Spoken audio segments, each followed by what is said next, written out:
Now when he had ended all his sayings in the audience of the people, he entered into Capernaum.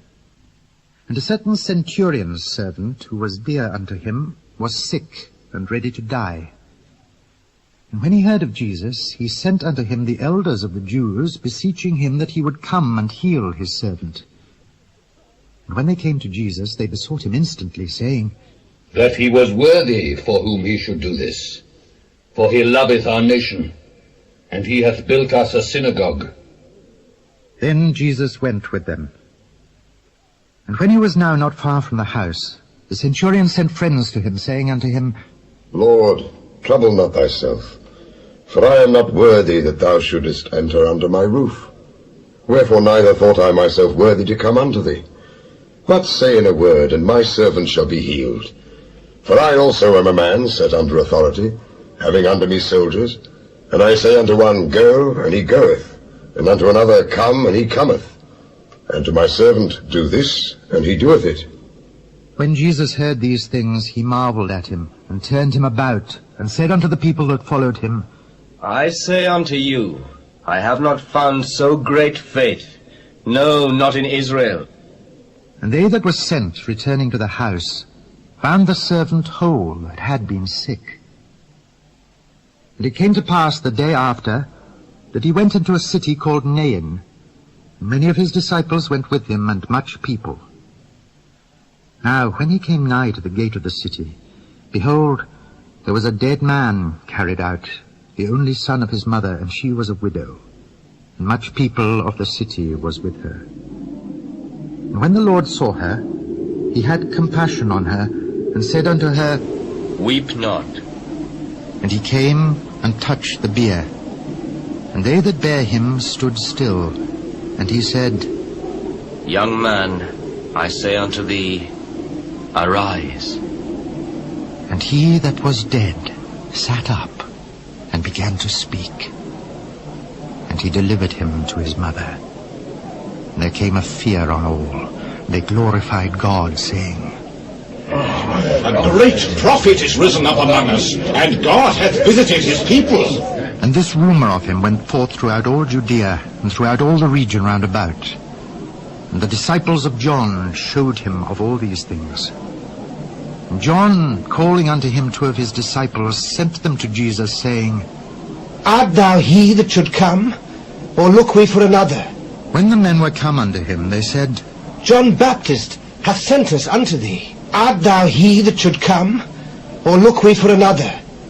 And in that same hour he cured many of their infirmities and plagues and of evil spirits, and unto many that were blind he gave sight.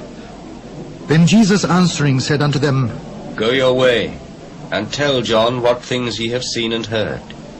How that the blind see, the lame walk, the lepers are cleansed, the deaf hear, the dead are raised. To the poor the gospel is preached. And blessed is he whosoever shall not be offended in me. And when the messengers of John were departed, he began to speak unto the people concerning John. What went ye out into the wilderness for to see? A reed shaken with the wind? But what went ye out for to see? A man clothed in soft raiment? Behold, they which are gorgeously apparelled and live delicately are in kings' courts. But what went ye out for to see? A prophet? Yea, I say unto you, and much more than a prophet. This is he of whom it is written, Behold, I send my messenger before thy face, which shall prepare thy way before thee. For I say unto you, among those that are born of women, there is not a greater prophet than John the Baptist. But he that is least in the kingdom of God is greater than he. And all the people that heard him and the publicans justified God, being baptized with the baptism of John. But the Pharisees and lawyers rejected the counsel of God against themselves, being not baptized with him. And the Lord said, Whereunto then shall I liken the men of this generation? And to what are they like? They are like unto children sitting in the marketplace, and calling one to another, and saying, We have piped unto you, and ye have not danced. We have mourned to you, and ye have not wept. For John the Baptist came neither eating bread nor drinking wine, and ye say, He hath a devil.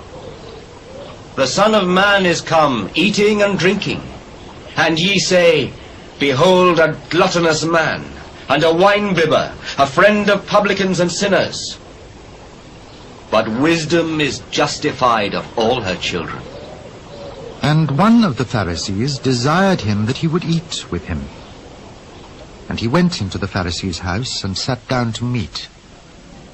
And behold, a woman in the city which was a sinner, when she knew that Jesus sat at meat in the Pharisee's house, brought an alabaster box of ointment, and stood at his feet behind him, weeping, and began to wash his feet with tears, and did wipe them with the hairs of her head, and kissed his feet, and anointed them with the ointment.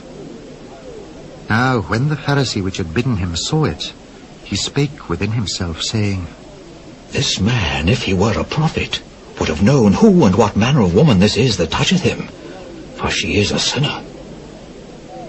Simon, I have somewhat to say unto thee. Master, say on. There was a certain creditor which had 2 debtors. The one owed 500 pence, and the other 50. And when they had nothing to pay, he frankly forgave them both. Tell me therefore, which of them will love him most? I suppose that he to whom he forgave most. Thou hast rightly judged. And he turned to the woman, and said unto Simon, Seest thou this woman? I entered into thine house. Thou gavest me no water for my feet, but she hath washed my feet with tears, and wiped them with the hairs of her head. Thou gavest me no kiss, but this woman, since the time I came in, hath not ceased to kiss my feet. My head with oil thou didst not anoint, but this woman hath anointed my feet with ointment. Wherefore I say unto thee, her sins, which are many, are forgiven. For she loved much. But to whom little is forgiven, the same loveth little. And he said unto her, Thy sins are forgiven. And they that sat at meat with him began to say within themselves, Who is this that forgiveth sins also? And he said to the woman, Thy faith hath saved thee.